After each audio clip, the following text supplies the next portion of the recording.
O microagulhamento nano, ele não vai perfurar literalmente a pele do meu paciente. Ele vai, na verdade, ajudar a empurrar as primeiras células da camada ali da epiderme, né, do extrato córneo, e ele vai ajudar na penetração desses ativos. Então vai ser uma penetração melhor do que só eu aplicar, por exemplo, fluido ou creme, tá? Então eu vou ter um facilitador de penetração de ativos, tá? Já quando a gente tem o roller ou a Dermapen utilizando o cartucho que perfura, né, o microagulhamento que a gente chama de tradicional, né, que perfura literalmente, eu tenho a possibilidade de fazer a aplicação dele cosmético ou médico, tá? Quando eu falo que é um microagulhamento cosmético, ele tá focado em fazer o drug delivery, que é a entrega de ativos, né, de forma facilitada. Então aí eu consigo aumentar em até 500% a entrega desses ativos. É bastante, né? Eu digo que é uma bomba literalmente, tá? O microagulhamento médico, eu não gosto muito desse termo. Por que que eu não gosto? Porque parece que a gente se remete apenas a uma classe, tá? Mas o que que eles querem dizer com microagulhamento médico? Que é um microagulhamento onde eu tenho a indução percutânea de colágeno propriamente dita. Isso não quer dizer que só o médico possa fazer a aplicação, tá? Então, os profissionais da área da saúde que são especializados em estética, que têm capacitação, especialização em microagulhamento, e os profissionais da área da estética, tanto graduados como técnicos, podem fazer a aplicação de microagulhamento, tá? Isso não existe também questão de profundidade, que até 0,5, que depois disso é só médico. Não é bem assim, tá? Eu não vou falar dessa classificação em si aqui pra vocês, mas não é assim que funciona, certo? Bom, então, quando eu faço microagulhamento médico, ou o microagulhamento que provoca a indução percutânea de colágeno, tá?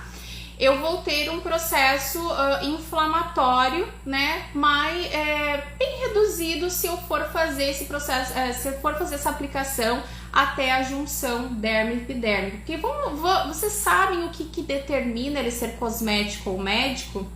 Quando ele é cosmético, ele não vai chegar na junção derme-epidérmica, né? Então a gente tem as camadas da nossa epiderme e lá ela se encontra com a nossa derme. Quando a gente chega nessa junção, a gente já está fazendo um microagulhamento que é considerado que é um microagulhamento que produz mais colágeno, que faz indução percutânea de colágeno. Quando a gente fica acima disso, a gente está fazendo um microagulhamento cosmético. Qual é o tamanho de agulha, Débora, que eu uso para fazer um microagulhamento cosmético? Em torno de 0,3, tá? Isso não é uma regra. Precisa avaliar alguns fatores, tá? Mas no geral a gente fala em torno de 0,3. Quando a gente trabalha com agulhas aí em torno de 0,5, a gente já tem, geralmente, né? A gente já consegue chegar até a junção derme-epidérmica e aí a gente provoca uma indução percutânea de colágeno.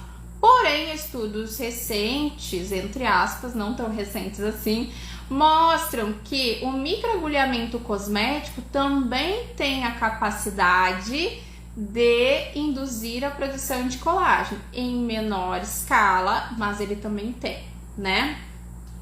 E um dado importante que quando a gente aplica agulhas menores, nós temos a liberação de substâncias anti-inflamatórias, né? Lembra lá que eu comecei na live falando sobre o quê? Que o profissional, ele tem medo de aplicar um microagulhamento porque ele gera um processo inflamatório. Como é que eu vou aplicar no verão? Como é que eu vou aplicar para melasma se ele gera um processo inflamatório? Mas aí é que eu entro.